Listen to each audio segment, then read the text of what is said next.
biarlah sampai selama-lamanya iman kami tidak goyah. Karena Tuhan yang kami sembah adalah Tuhan yang baik. Tuhan yang sempurna mengasihi setiap kami apa adanya. Terima kasih Tuhan untuk kehadiran-Mu di tengah-tengah kami. Sungguh kami boleh merasakan hadirat Tuhan di tempat ini. Ketika pujian penyembahan dinaikkan, sungguh kami boleh merasakan Engkau hadir bersama-sama dengan kami. Terima kasih Yesus, terima kasih Bapa. Kalau sebentar kebenaran firman Tuhan disampaikan, kami minta Tuhan biarlah Engkau sendiri tetap hadir di tempat ini. Kuasa-Mu yang bekerja boleh melawat setiap kami, sehingga Roh Kudus memberikan pengertian-pengertian yang lebih dalam lagi bagi setiap kami. Kami perlu Engkau Yesus, kami perlu kebenaran firman-Mu untuk mengajar kami, untuk menegur kami, dan untuk meneguhkan iman kami di dalam Engkau.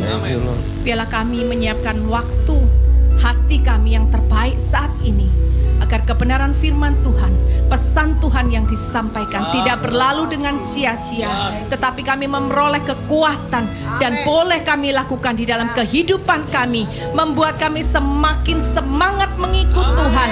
Apapun yang terjadi, iman kami akan tetap teguh sampai di akhir kehidupan kami. Terima kasih Tuhan Yesus yang baik. Berbicaralah Bapa, mari kita semua yang siap mendengarkan kebenaran firman, sama-sama kita katakan amin. Shalom, silakan duduk. Saya juga menyapa jemaat yang mengikuti ibadah melalui live streaming. Kongsi Fat Chai ya. Happy Chinese New Year 2024. Tadi ketika saya lihat pengumuman, gereja ini luar biasa ya. Bahasa Inggris, bahasa Indonesia, bahasa Mandarin ya. Ketika bahasa Mandarin, waduh saya seneng banget. Karena apa?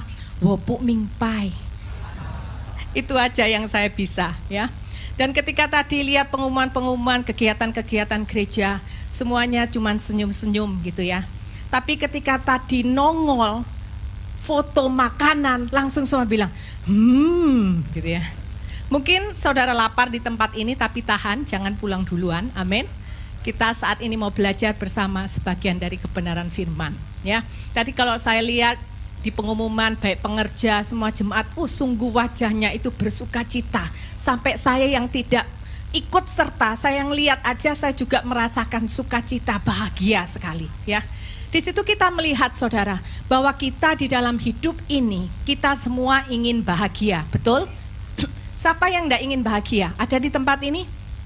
Nggak ada. Semua orang ingin bahagia. Bahkan saat ini saking orang itu kepingin bahagia, orang-orang itu melakukan hal-hal itu yang kadang-kadang di luar pikiran kita, hanya untuk mencari kebahagiaan. Kalau liburan ya, orang yang kantongnya tebel sudah nggak zaman lagi buat mereka berkata ke luar negeri. Luar negeri itu biasa. Mereka kemana? Mereka ke bulan, saudara. Bahkan tahun lalu ada beberapa orang, 5 orang kalau nggak salah ya, dari Amerika sana, mereka liburan kemana? Mereka ingin melihat kapal Titanic. Tapi sayang ternyata mereka menggunakan kapal selam dan kapal selam itu meledak. Tidak satu orang pun yang bisa selamat. Orang yang kantongnya juga nggak seberapa tebel juga ingin bahagia ya. Tapi kalau gini Bu, tapi ya gimana ya Bu, kalau enggak punya uang ya sudahlah. Yang bisa saya lakukan saat ini, saya berandai-andai. Seandainya aku ke Eropa, seandainya aku ke Amerika. Berandai-andai aja Bu, enggak apa-apa. Sudah berandai-andai, ketika berandai-andai juga happy kok Bu. Tapi paling hanya berlalu 10 menit. Setelah itu balik lagi saya sedih, saya murung lagi. Nah itu saudara ya. Setiap orang itu ingin bahagia. Tapi kadang ada juga orang bertanya, gimana mau bahagia ya? Yang kantongnya tebel, yang kantongnya tipis, semua orang juga sama. Punya yang namanya masalah. Apalagi yang kantongnya tipis ditambah masalah, Bu, gimana bisa bahagia? Nah, hari ini kita mau belajar ya. Bisa enggak sih jadi orang percaya itu kita bahagia menghadapi hari-hari ke depan yang tidak semakin mudah. Bisa nggak sih saudara, kita nih bahagia sementara kita diberikan kesempatan oleh Tuhan, kita masih bisa hidup di muka bumi ini. Yuk sama-sama kita buka di dalam Filipi 4.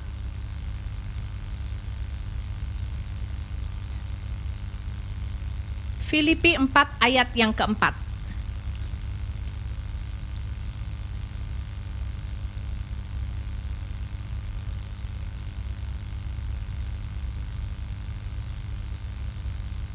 Filipi 4 ayat 4 sampai 7, tapi kita baca terlebih dahulu ayat yang keempat ya. Kita baca sama-sama 2, 3.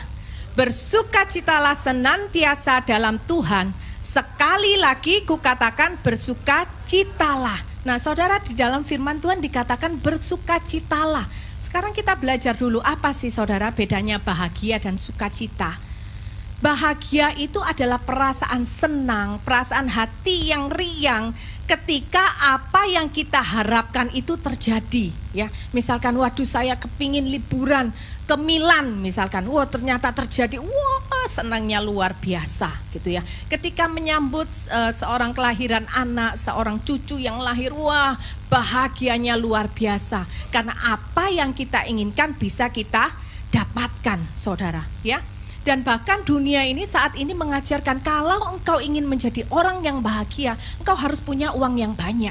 Kalau engkau ingin bahagia, engkau harus punya jabatan yang tinggi. Kalau engkau ingin bahagia, engkau harus menjadi orang yang terkenal supaya banyak orang itu yang mengagumimu dan itu akan membuatmu bahagia.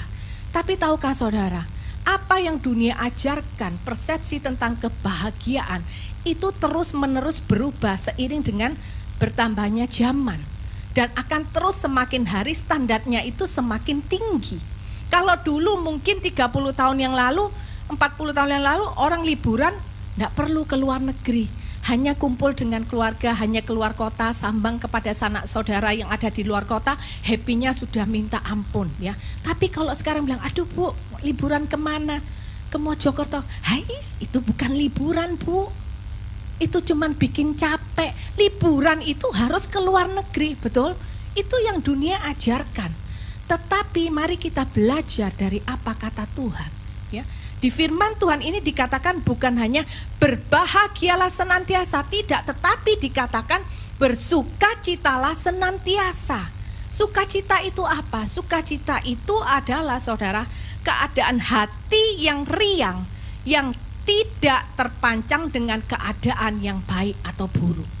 Jadi nilai dari sukacita itu jauh melebihi daripada sekedar bahagia. Dan itu yang Tuhan inginkan bagi setiap orang yang percaya. Ada hal-hal yang terjadi dalam kehidupan kita, hal yang mengecewakan, tetapi kita masih bisa bersukacita. Amin saudara. Jadi buat orang percaya, kehidupan yang penuh sukacita itu adalah rancangan dan kehendak Tuhan bagi setiap kita.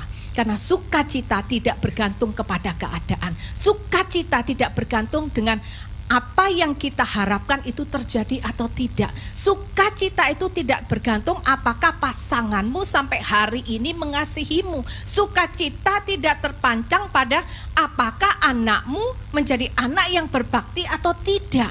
Sukacita orang percaya tidak terpancang apakah hubungan mertua dengan anak itu bisa terjalin dengan baik.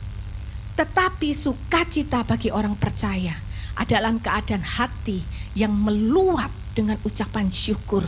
Karena apapun yang terjadi kita punya Tuhan. Amin saudara. Nah apa yang harus bisa kita lakukan saudara ya, supaya kita bisa bersukacita? Di ayat yang keempat tadi dikatakan bersukacitalah senantiasa. Bukan hanya bersukacitalah titik, tapi senantiasa. Artinya apa? Terus menerus sepanjang hari, tidak berkesudahan sampai akhir kehidupan kita. Amin. Dan dikatakan sampai 2 kali saudara. Ditekankan lagi, sekali lagi kukatakan bersukacitalah. Sampai dikatakan 2 kali itu berarti yang pertama itu penting. Karena apa? Karena Tuhan mau kita semua hidup di dalam sukacita Tuhan. Karena memang rancangan Tuhan itu adalah rancangan damai sejahtera yang mendatangkan sukacita bagi orang yang mengasihi Tuhan. Dan arti yang kedua oleh Paulus dituliskan kedua kali. Artinya apa? Bahwa untuk mencapai sukacita itu memang tidak mudah dilakukan, saudara. Sehingga Paulus memberikan penegasan sekali lagi. Tidak mudah, tetapi bukan tidak bisa untuk kita alami di dalam Tuhan. Amin. Nah, gimana caranya supaya kita bisa bersukacita? Yang pertama, jadikan Tuhan satu-satunya sukacita kita. Amin, saudara. Ya, menjadikan Tuhan satu-satunya sukacita kita, itu akan membuat kita bisa bersukacita senantiasa. Jangan kita ini disibukkan dengan mencari sukacita menurut versi kita, menurut versi dunia. Karena kita tahu versi kita, versi dunia itu semuanya hanyalah semu belaka. Karena kebahagiaan itu, sukacita itu hanya bisa kita temukan di dalam Tuhan. Nah, oleh karena itu kita harus bisa bertanya kepada diri sendiri. Ada orang bilang, Bu, saya ini mau loh Bu bersukacita, tapi gimana? Sudah puluhan tahun ikut Tuhan, tapi sampai hari ini tidak bisa saya rasakan sukacita, padahal saya mau. Hari ini kita tanya sama diri kita sendiri. Apa sih tujuan kita ikut Tuhan? Kita ikut Tuhan itu apakah untuk, ya, thank you.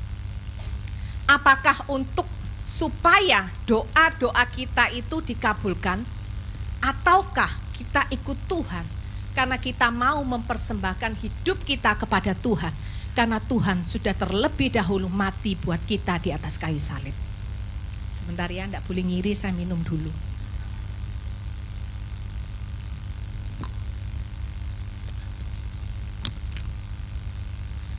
Saudara mau yang mana? Kita harus tahu terlebih dahulu tujuan kita mengikut Tuhan. Karena kalau tujuan kita salah, maka apa yang kita lakukan dalam kehidupan sehari-hari mengikut Tuhan pun juga akan salah. Dan kalau apa yang kita lakukan salah, maka kita tidak bisa mencapai tujuan yang Tuhan inginkan, yaitu saudara dengan saya bisa hidup di dalam sukacita. Kalau kita mau, saya percaya semua jemaat di tempat ini mau bahwa kita ikut Tuhan untuk mempersembahkan hidup kita untuk Tuhan. Amin, saudara. Kalau kita mau mempersembahkan hidup untuk Tuhan, maka kita harus meninggalkan apa yang ada di belakang kita. Seperti yang dikatakan oleh Paulus, saudara, di dalam Filipi 3 ayat 7 sampai 8 ya. Tetapi apa yang dahulu merupakan keuntungan bagiku, sekarang kuanggap apa? Rugi karena Kristus. Malahan segala sesuatu yang kuanggap rugi karena pengenalan akan Kristus Yesus Tuhanku lebih mulia daripada semuanya. Oleh karena dialah aku telah melepaskan semuanya itu dan menganggapnya sampah, supaya aku memperoleh Kristus. Mari kita belajar seperti Rasul Paulus. Rasul Paulus ini adalah rasul yang kehidupannya bukan kehidupan yang di zona nyaman. Dia mengalami banyak penderitaan, tetapi imannya membuat dia tetap bersemangat di dalam Tuhan. Dia melayani Tuhan dengan kesungguhan hatinya, dengan menghidupi kesehariannya dengan takut akan Tuhan. Dia berkata, apa yang dulu aku anggap untung, dia menyiksa orang-orang yang percaya, dia melakukan hal-hal yang tidak terpuji. Pada waktu dahulu dia merasa senang, dia merasa happy. Tetapi setelah dia mengikut Tuhan, dia berkata, semua yang dulu aku anggap untung, ternyata hari ini aku anggap itu semua rugi. Karena apa? Karena saat ini aku punya pengenalan yang benar akan Kristus. Bahwa hidup di dunia bukan untuk melakukan apa yang membuat kita senang, tetapi hidup di dunia melakukan apa yang membuat Tuhan itu disenangkan. Dan ketika kehidupan kita menyenangkan hati Tuhan, disitulah saudara kita bisa merasakan sukacita yang meluap dari hati kita. Amin, saudara. Jadi sukacita orang percaya tidak ditentukan dengan kehidupan kita yang di luar, tetapi sukacita orang percaya itu dari dalam. Makanya orang berkata damai sejahtera Tuhan melampaui segala akal. Karena apa? Tidak ditentukan apakah hari ini engkau ekonomimu sedang diangkat tinggi oleh Tuhan, apakah pasanganmu mengasihimu, apakah yang engkau mau itu engkau dapat, tetapi sukacitamu berasal dari Bapa Surgawi yang meluap dari hati kita. Amin, saudara. Ya, mari kita belajar seperti Paulus meninggalkan dosa-dosa kita. Orang yang hidup di dalam dosa, kalau kita lihat kelihatannya happy, betul saudara? Apalagi kalau kita lihat di sosmed, wah orang yang tidak takut Tuhan itu kerjaannya kemana? Ke sana, ke sini gitu ya. Pagi breakfast di Singapura, siang sudah di Hong Kong, makan malam sudah di tempat lagi yang lain. Tetapi apakah itu benar sukacita? Tidak. Itu hanya bahagia semu yang sementara. Tuhan gak mau kita hanya mengalami bahagia yang semu yang sementara. Karena apa? Tuhan itu sangat mengasihi kita. Karena saking Tuhan mengasihi kita, Dia rela mati di atas kayu salib. Mari kita tidak hanya mencari kebahagiaan dalam hidup ini. Kalau saudara dengan saya menghargai pengorbanan Tuhan, kita tidak mencari yang namanya bahagia, tapi kita mencari yang namanya sukacita. Amin, saudara. Rasul Paulus ini adalah rasul yang luar biasa. Dia mengatakan bersukacitalah senantiasa. Tahukah saudara, ketika Paulus menulis surat ini, dia sedang menulisnya bukan ketika Paulus lagi liburan, bukan. Tapi Paulus menulisnya di dalam penjara. Tetapi di dalam penjara pun dia bisa menuliskan apa? Bersukacitalah senantiasa. Sekali lagi kukatakan bersukacitalah. Paulus menuliskan ini bukan berarti dia tidak merasakan. Dia sudah merasakan, dia mengalami. Sehingga Paulus ini mengajarkan kepada kita semua. Ini loh aku yang di dalam penjara. Bukan hal yang mustahil bagi orang yang beriman kepada Tuhan. Sekalipun di dalam penjara dia tidak bisa bersukacita. Dan tahukah saudara, Paulus itu di penjara bukan karena kesalahannya, tetapi karena dia memberitakan Injil kebenaran. Amin. Jangan biarkan hari ini masalah yang ada dalam kehidupan kita mencuri sukacita kita, ya. Bahkan Paulus berkata, ikutilah teladanku. Karena apa? Dia pun mengasihi saudara dengan saya. Dengan tuntunan Roh Kudus dia menulis ayat ini agar setiap kita bisa belajar dari kehidupan Paulus bahwa sukacita itu bukanlah hal yang mustahil sekalipun kita mengalami yang namanya lembah kekelaman. Karena apa saudara? Ketika kita bisa seperti Paulus, ya. Paulus itu mengatakan seperti ini loh kepada kita, bahwa penderitaan itu tidak dapat menghentikan sukacita dia. Karena apa? Sukacita itu datang daripada Bapa Surgawi. Dengan apa? Menjadikan Tuhan satu-satunya sukacita di dalam kehidupan Paulus. Amin, saudara. Orang yang tidak menjadikan Tuhan satu-satunya sukacita dalam hidupnya, orang itu akan mengalami kerugian. Pasti kita akan menyesal. Kenapa saudara?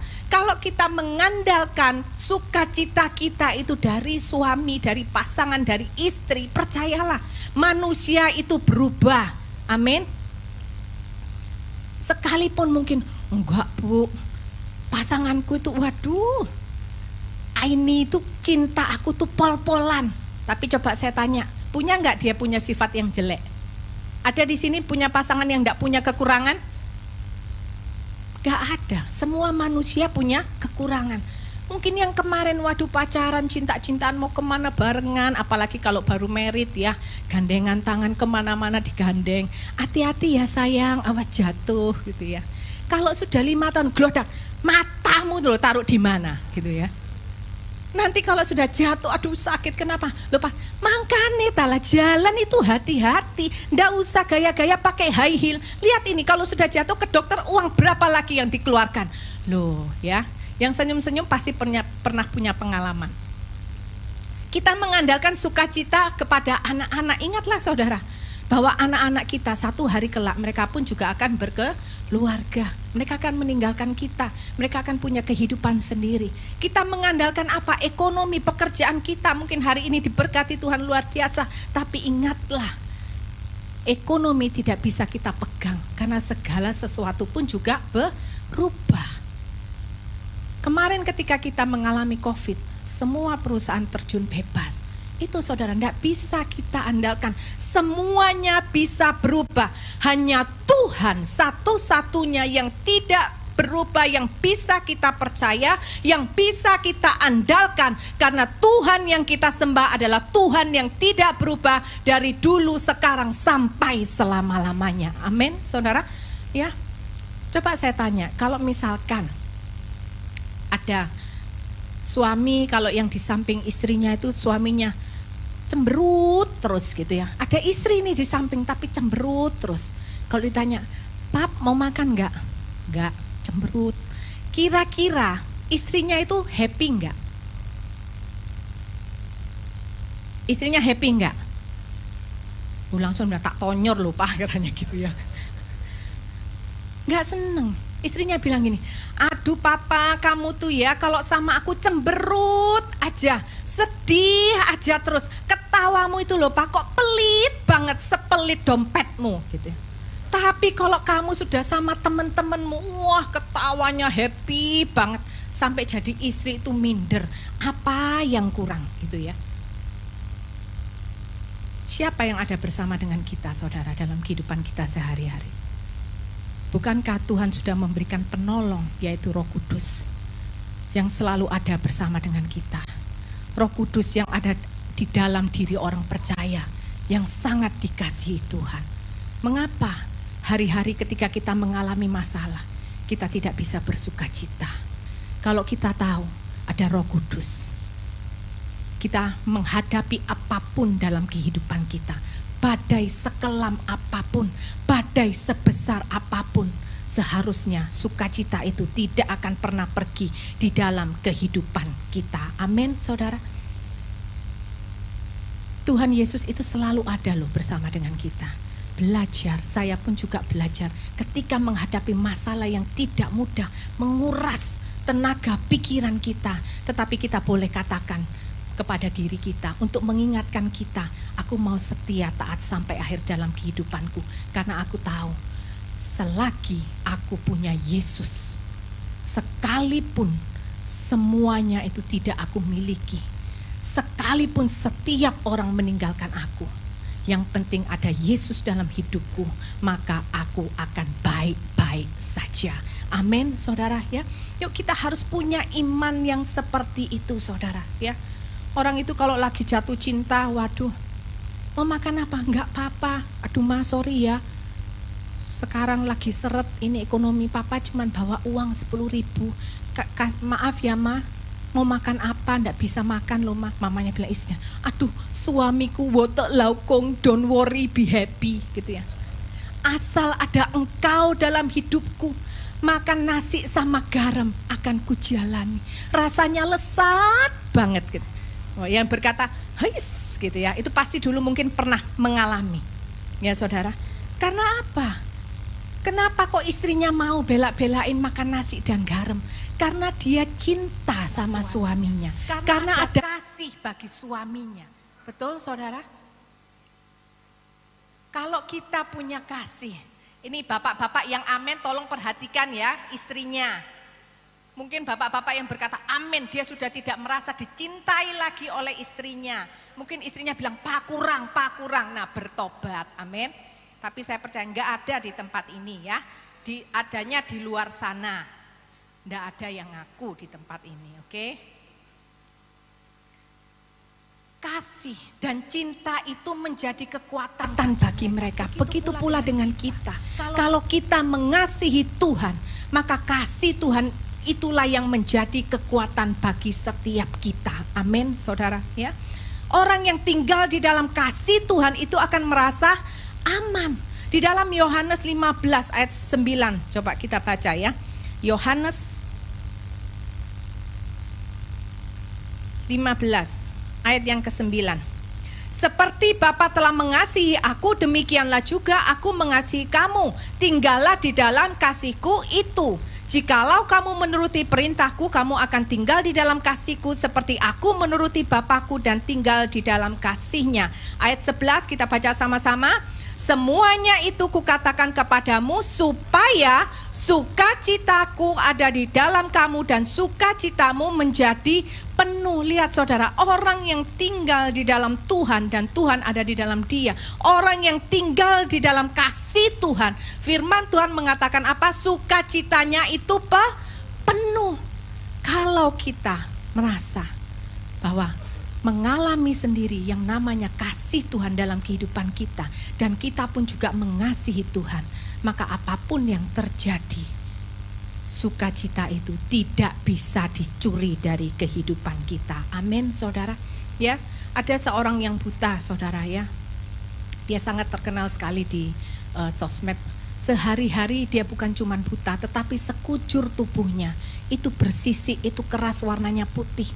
Saya lihat gitu, saya bisa merasakan betapa sakit ya kulit dia. Jangankan apa, mungkin kalau disentuh aja tuh sakitnya luar biasa.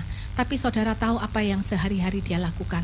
Dia main gitar dari pagi ya, senggang dia selalu memainkan gitarnya. Dia memuji, menyembah Tuhan. Kemudian ada orang yang bertanya, apakah kamu itu enggak pernah berdoa supaya Tuhan menyembuhkan engkau? Dia bilang, aku pernah berdoa. Berapa lama kamu berdoa? Kok sampai hari ini kamu masih buta, kamu masih sakit?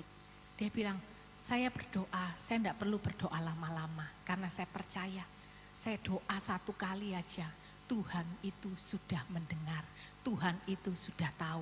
Tapi saya belajar bahwa saya mengikut Tuhan bukan supaya doa saya dikabulkan oleh Tuhan, karena saya mengikut Tuhan supaya saya belajar untuk memberikan hidup saya, segenap hidup saya hanya untuk Tuhan yang saya sembah dan saya kasihi. Kemudian orang ini bertanya kembali, kamu apa enggak marah sama Tuhan? Kamu sudah cinta sama Tuhan seperti ini, kok Tuhan belum sembuhkan? Sekali lagi dia berkata, saya memang adalah orang yang buta. Tetap saya memang orang yang buta, yang gak bisa melihat kasih Tuhan. Tetapi saya bisa merasakan kasih Tuhan buat saya. Dari sini kita belajar, saudara. Kasih Tuhan itu bukan untuk dilihat. Jangan kita lihat keadaan baik, baru kita bilang, Tuhan itu mengasihi saya. Jangan kalau pasangan baik, setia, baru kita bilang, saya merasakan kasih Tuhan. Enggak, saudara. Tetapi mari kita belajar dari orang yang buta ini. Dia berkata, saya memang tidak bisa melihat, tetapi saya bisa merasakan kasih Tuhan. Amin, saudara. Kasih Tuhan itu bukan dilihat, tetapi dirasakan. Amin, saudara. Sehingga di dalam penderitaan, ya, kita pun juga bisa merasakan kasih Tuhan. Karena apa? Firman Tuhan mengatakan tidak ada yang bisa memisahkan kasih Tuhan dari kita. Sehingga itu pula setiap umat orang percaya, setiap orang percaya disebut umat pemenang. Amin, saudara. Yuk belajar, yuk kita lihat. Bagaimana sih waktu kita menghadapi masalah penderitaan, bagaimana suasana hati kita? Apakah kita masih bisa sukacita atau kita sudah kehilangan sukacita? Di situ kita bisa melihat apakah diri kita sudah menjadikan Tuhan satu-satunya sukacita di dalam kehidupan kita. Ya. Yang kedua, kita coba baca Filipi.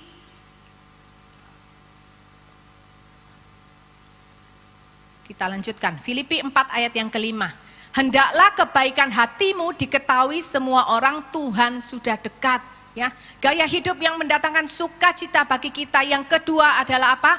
Komitmen menjadi berkat sekalipun kita di tengah penderitaan. Amin, saudara. Biasanya kita tanya, Bu, gimana sih caranya? Sudah punya masalah, sudah menghadapi penderitaan, kok malah masih disuruh jadi berkat? Gimana mau memikirkan orang lain? Kalau saya menolong diri sendiri aja saya nggak bisa. Tapi mari kita belajar, saudara ya. Dari kebenaran firman Tuhan di dalam Kisah Para Rasul pasal 20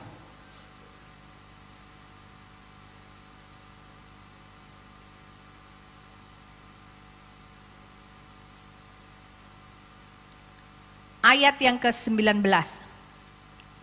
Dengan segala rendah hati aku melayani Tuhan Dalam pelayanan itu aku banyak mencucurkan air mata dan banyak mengalami pencobaan dari pihak orang Yahudi yang mau membunuh aku. Kemudian ayat 35. Dalam segala sesuatu telah kuberikan contoh kepadamu bahwa dengan bekerja demikian kita harus membantu orang-orang yang lemah dan harus mengingat perkataan Tuhan Yesus, sebab Ia sendiri telah mengatakan adalah lebih berbahagia memberi daripada menerima. Dari kebenaran firman Tuhan, kita orang percaya diajarkan tidak ada alasan untuk engkau tidak menjadi berkat sekalipun kehidupanmu saat ini ada di dalam tengah penderitaan. Amin, saudara. Ini yang dikatakan oleh Rasul Paulus, apapun yang terjadi, lebih baik kita menjadi berkat karena Tuhan Yesus sendiri yang mengatakan lebih berbahagia memberi daripada menerima. Ketika kehidupan kita memberi kehidupan buat orang lain, ketika kehidupan kita bisa menjadi Alkitab yang terbuka bagi orang lain, ketika kehidupan kita melalui kehidupan kita orang lain bisa melihat Yesus, disitulah saudara kita akan merasakan sukacita Bapa surgawi di dalam kehidupan kita. Amin saudara. Komitmen menjadi berkat itu komitmen bukan hanya berbicara tentang apa yang kita lakukan saudara. Tetapi komitmen itu berbicara tentang ketulusan. Komitmen menjadi berkat itu berbicara hati yang tulus agar segala sesuatu yang kita lakukan hanya untuk Tuhan. Kita harus belajar dari seorang Marta dan Maria ya, ketika Tuhan Yesus datang ke rumah mereka. Apa yang Marta lakukan? Dia langsung siap-siap masuk dapur, nyiapkan makanan, minuman buat Tuhan Yesus dan serombongannya. Tapi kemudian ketika dia lihat adiknya, saudaranya Maria tidak membantu dia, Maria hanya duduk diam mendengarkan apa perkataan Tuhan. Apa yang kemudian Marta lakukan? Dia marah. Bahkan Marta berani kepada Tuhan, berkata, Tuhan, ayo jangan diam aja. Engkau enggak lihat tak itu adikku Maria, suruh dia membantu aku. Marta menyiapkan segala sesuatu buat Tuhan Yesus, baik atau enggak? Baik. Tetapi ketika tidak disertai oleh ketulusan, apa yang baik tidak ada gunanya.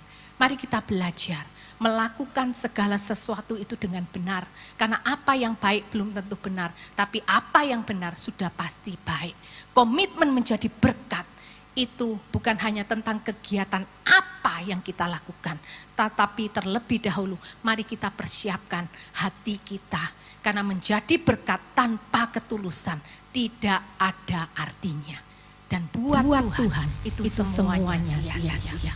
Mungkin hari ini kita dilihat orang ke kiri ke kanan melayani Tuhan, kita rajin, tetapi kalau tidak disertai dengan ketulusan, saya percaya apa yang kita lakukan tidak akan pernah membawa dampak dan juga tidak akan bisa mendatangkan sukacita buat diri kita, tetapi justru akan membuat kita serasa hidup ini kok berat ya, kok jadi beban ya pelayanan. Padahal pelayanan bukanlah satu beban, tetapi pelayanan adalah satu kegerakan yang timbul dari hati yang tulus karena kita ingin menjadi berkat untuk mendatangkan kemuliaan bagi nama Tuhan. Amin saudara. Kita belajar dari seorang yang namanya Abigail. Kita tahu Abigail itu punya suami yang namanya siapa? Nabal. Ibu-ibu biasanya paling hafal loh ini namanya Nabal. Saya tanya kenapa ya kok ibu-ibu ingat banget dengan yang namanya Nabal. Iya Bu, karena itu juga perjalanan hidup saya. Punya suami juga kayak Nabal, kasarnya minta ampun. Kalau salah sedikit aja waduh, binatang itu keluar dari A sampai Z, kebun binatang keluar semua. Tapi bapak-bapak di tempat ini saya lihat wajah-wajahnya, wajah-wajah yang penuh dengan kelemah lembutan. Amin. Abigail kita lihat, suaminya itu jahat enggak? Jahat saudara. Tapi lihat, ketika sekalipun Nabal ini memperlakukan Abigail dengan tidak baik, tapi ketika Daud ingin membunuh Nabal, apa yang Abigail lakukan? Kalau ibu-ibu gini, wis enggak apa-apa, ndang cepetan, biar tugasku selesai nanti tak cari lagi yang baik di luar. Karena kemarin ini memang kebodohanku, kesalahanku yang mau aku koreksi gitu ya. Mumpung ada Daud yang sukarela mau ambil nyawa suami, ndang cepetan gitu. Tapi Abigail nggak seperti itu. Abigail justru menemui Daud dengan hikmat, dengan kebijaksanaan yang dia dapatkan dari Tuhan. Dia berusaha untuk menggagalkan agar supaya Daud tidak membunuh Nabal. Ini yang dinamakan komitmen menjadi berkat. Amin, saudara. Komitmen menjadi berkat bukan karena kita sedang di zona nyaman. Apapun keadaan kita, orang percaya tetap punya komitmen untuk menjadi berkat. Amin. Kalau kita mau menjadi berkat, kita punya komitmen menjadi berkat dalam setiap keadaan kita, percayalah Tuhan yang akan memberikan kekuatan dan kemampuan, karena Tuhan itu melihat hati. Tuhan tidak mencari orang yang bisa, tetapi Tuhan mencari orang yang mau agar kehidupannya menjadi berkat bagi sesama. Amin, saudara. Yang terakhir kita coba lihat ayat yang ke-6. Filipi 4 ayat yang ke-6. Janganlah hendaknya kamu khawatir tentang apapun juga, tetapi nyatakanlah dalam segala hal keinginanmu kepada Allah dalam doa dan permohonan dengan ucapan syukur. Orang yang tidak khawatir, orang yang suka berdoa, orang yang suka mengucap syukur di dalam kehidupannya adalah orang yang melekat dengan Tuhan. Gaya hidup yang mendatangkan sukacita kalau saudara dengan saya punya kehidupan yang melekat dengan Tuhan. Amin, saudara. Dikatakan apa? Senantiasa berdoa. Artinya doanya itu tidak tergantung suasana hati. Doanya itu enggak mudi. Kalau lagi happy, ibu-ibu dapat uang belanjaan tambahan, wah doanya semakin kenceng gitu ya. Kalau bapak-bapak dapat tender, wah bulan ini haucuan, wah doanya semakin kenceng. Tapi kalau sudah mulai menurun, sudah males doa. Males bu doa. Gimana? Suasana hatiku ini lagi nggak enak. Lagi nggak bisa doa. Sering atau sering kita seperti itu? Jangan ada yang jawab atau ya. Yuk kita belajar yuk. Orang yang melekat dengan Tuhan, doanya itu bukan tergantung situasi suasana hati, tetapi setiap saat kita mau datang kepada Tuhan. Karena orang yang melekat dengan Tuhan itu adalah orang yang tidak bisa pisah jauh-jauh dari Tuhan. Kemarin ya saya lihat itu di berita, ada seorang yang orang yang cukup terkenal ya. Kemudian dia berkata gini, satu kali saya pergi tanpa istri saya karena istri saya itu sakit parah pak, sakit enggak enak badan. Tapi mau enggak mau saya harus pergi dengan keluarga saya karena memang ada urusan penting yang tidak bisa ditunda. Akhirnya dia pergi dengan keluarga. Dia cepat-cepat selesai urusan, seharusnya dia harus stay 1 malam, tapi kemudian dia bilang sama orang tuanya, mama papa saya harus pulang. Karena apa? Hati saya enggak tenang karena saya enggak bersama dengan istri. Rupanya mereka berdua itu kemana-mana selalu barengan. Lihat ya saudara, kalau manusia bisa mengasihi manusia lain, tidak ada satu hari aja nggak enak. Bagaimana kita memperlakukan Tuhan dalam kehidupan kita? Harus kita pertanyakan, sudahkah kita punya kehidupan yang melekat dengan Tuhan? Amin saudara. Kita harus belajar ya. Orang yang melekat sama Tuhan tuh kenapa sih kok bisa punya sukacita? Karena ketika kita berdoa, kita menyembah Tuhan, kita masuk di dalam hadirat Tuhan. Di situ ada kuasa Tuhan yang dicurahkan, ada kuasa Tuhan yang bekerja, yang memberikan kita kekuatan, kemampuan serta sukacita menghadapi apapun di dalam kehidupan kita. Amin, saudara. Oleh karena itu penting bagi kita, yuk sama-sama kita harus hidup melekat dengan Tuhan, ya saudara. Kita lihat Paulus dan Silas pada waktu mereka di penjara. Mereka itu bukan hanya di penjara, tapi mereka juga dipukuli loh saudara. Mereka disiksa, tetapi di dalam penjara apa yang mereka lakukan? Apakah mereka bersungut-sungut? Apakah kemudian mereka marah sama Tuhan? Enggak. Yang mereka lakukan di dalam penjara adalah mereka memuji Tuhan. Waktu baca Alkitab itu, waktu saya baca ayat ini, saya berkata, nggak masuk akal. Bagaimana bisa orang yang dipenjara bukan karena kesalahannya, tetapi karena rasa cintanya kepada Tuhan. Dia memberitakan Injil kebenaran, kemudian dia harus dipenjara, dia harus disiksa, dia harus dipukuli. Tetapi di dalam sana, dia masih bisa memuji, menyembah Tuhan. Dan disitulah saya belajar, itulah kekuatan yang datang daripada Tuhan. Karena Paulus dan Silas adalah orang yang dalam kehidupan kesehariannya, mereka berdua adalah orang yang melekat dengan Tuhan. Amin. Orang yang melekat dengan Tuhan, seberapapun iblis berusaha menjatuhkanmu, tidak akan pernah bisa. Amin, saudara. Yuk, hari ini saya percaya setiap kita mau bersukacita. Oleh karena itu kita harus melekat kepada Tuhan. Dan saudara tahu apa janji Tuhan buat orang yang melekat kepada Tuhan, ya. Di dalam Mazmur 91, nanti saudara bisa baca sendiri ayat 14 sampai 16. Yang pertama, Tuhan itu akan memberikan perlindungan bagi orang yang kehidupannya melekat dengan Tuhan. Dan perlindungan Tuhan itulah yang akan memberikan kita apa? Rasa aman dan kemenangan menghadapi kesulitan-kesulitan di dalam kehidupan kita. Janji Tuhan yang kedua bagi orang yang melekat dengan Tuhan, bahwa Tuhan akan menyertai. Jika Tuhan yang menyertai kita, saudara, apalagi yang akan kita khawatirkan? Tidak ada. Apalagi yang akan kita takutkan? Tidak ada. Karena apa? Menghadapi apapun dalam kehidupan kita, Tuhan selalu ada. Karena penyertaan Tuhan itu selalu ada bersama dengan kita. Amin. Dan janji Tuhan yang terakhir dikatakan, Tuhan akan memberkati kita dengan panjang umur dan keselamatan. Amin, saudara. Orang yang hatinya melekat dengan Tuhan akan diberikan kepercayaan yang lebih lagi oleh Tuhan untuk hidupnya menjadi berkat. Dan Tuhan akan memberikan keselamatan bagi orang yang hatinya melekat dengan Tuhan untuk dinikmati selama-lamanya di dalam kekekalan. Amin, saudara. Itulah saudara mengapa kita perlu hati kita ini melekat kepada Tuhan, supaya kita bisa selalu bersuka cita sekalipun kita di tengah penderitaan. Amin, saudara. Saya akan tutup dengan kesaksian. Ada seorang yang bernama Horatio Spafford, ya. Horatio ini adalah seorang pengacara, dan dia ini memiliki beberapa usaha yang cukup sukses, saudara. Ya, saya bisa undang PAW untuk maju ke depan. Kehidupan Horatio ini bersama dengan istrinya ini menjadi berkat. Bukan hanya bagi keluarga, tetapi bagi banyak orang, saudara. Karena mereka ini suka melakukan misi, suka menolong orang. Namun satu kali ketika terjadi wabah di Amerika Serikat, Horatio dan istrinya ini mereka harus kehilangan anak pertama mereka. Anak laki satu-satunya, saudara.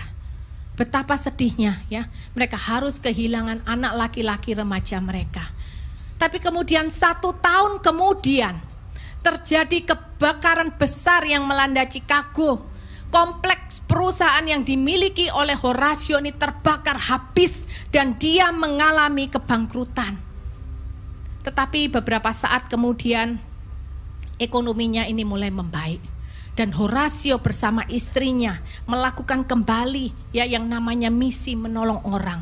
Dan satu kali mereka melakukan perjalanan ya, di mana mereka melakukan perjalanan misi dan diselingi oleh liburan, saudara. Nah, tapi karena satu hal di dalam pekerjaannya, Horatio ini tidak dapat berangkat di hari yang sama dengan istri dan anak-anaknya. Dia harus stay. Dengan berat hati Horatio berkata kepada istrinya dan kepada keempat anak perempuannya, dia berkata, kalian pergi dulu, nanti papa menyusul. Setelah urusan ini selesai, papa akan segera menyusul. Naiklah pada hari yang ditentukan, istri dan anak-anak Horatio ini naik kapal ya, mereka berlayar. Tetapi siapa yang menyangka di tengah lautan kapal yang ditumpangi oleh istri dan anak Horatio ini mengalami kecelakaan dan tenggelam. Hanya istri Horatio yang bisa diselamatkan dengan beberapa orang yang lain.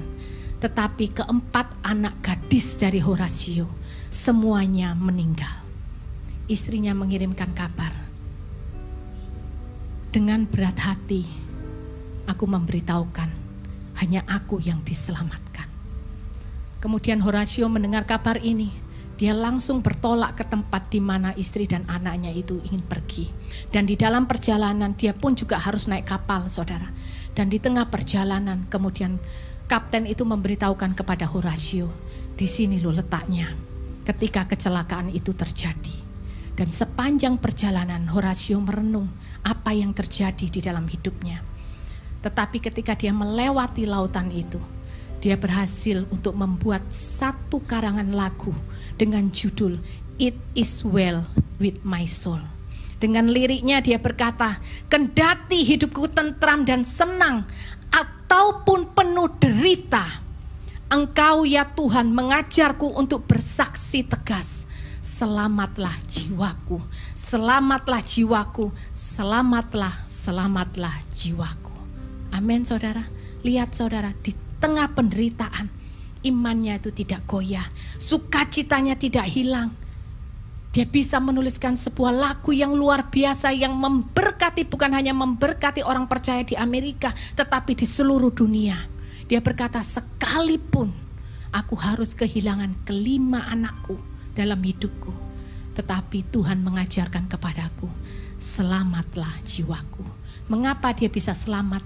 Karena dia tetap teguh di dalam iman. Dia tetap punya sukacita di dalam penderitaan, cobaan yang harus dia hadapi. Mengapa? Karena dia menjadikan Tuhan satu-satunya di dalam kehidupannya. Amin, saudara. Dia selalu melekat dengan Tuhan.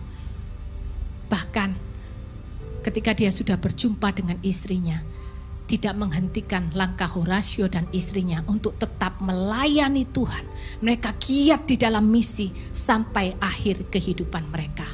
Saudara, sukacita di tengah penderitaan bukan hal yang mustahil oleh orang percaya.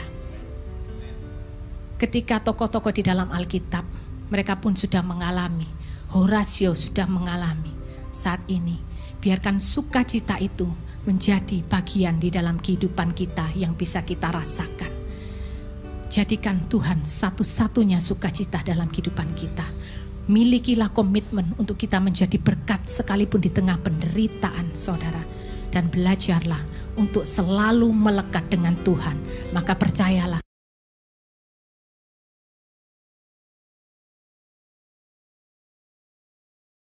buat kehidupan saudara dengan saya. Amin. Mari kita semua bangkit berdiri. Lebih dari segalanya, ku berharap padamu. Lebih dari para penjaga, mengharap fajar pagi. Begitu rindu hatiku berada dekatmu. Alangkah dalam kasih memenuhi hidupku.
Sukacita dari Bapa Surgawi selalu boleh menjadi bagian dalam kehidupan kita.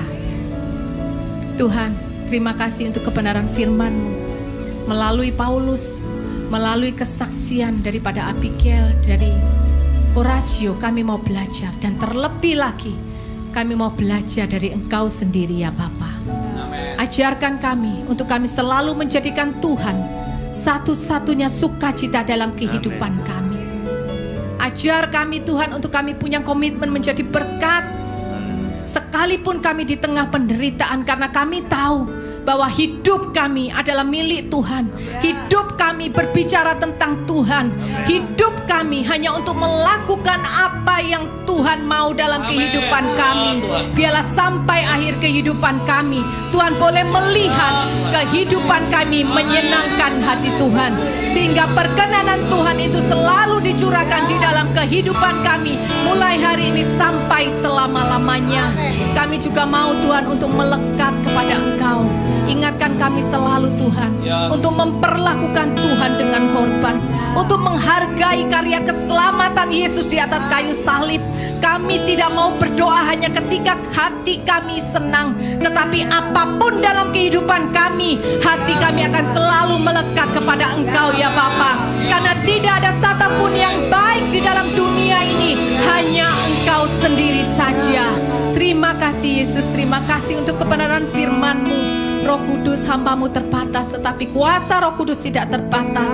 Biarlah Roh Kudus terus mengurapi setiap kami, memberikan pengertian yang lebih dalam lagi akan kebenaran firman. Dan Roh Kudus boleh memberikan kekuatan agar apa yang kami dengar boleh kami lakukan. Bapa, kami mau finishing well di dalam kehidupan, di dalam pertandingan iman kami akan Engkau. Ketika Engkau menjumpai kami, Engkau melihat kehidupan kami berkenan di hadapan Tuhan. Terima kasih Tuhan Yesus yang baik. Haleluya, haleluya.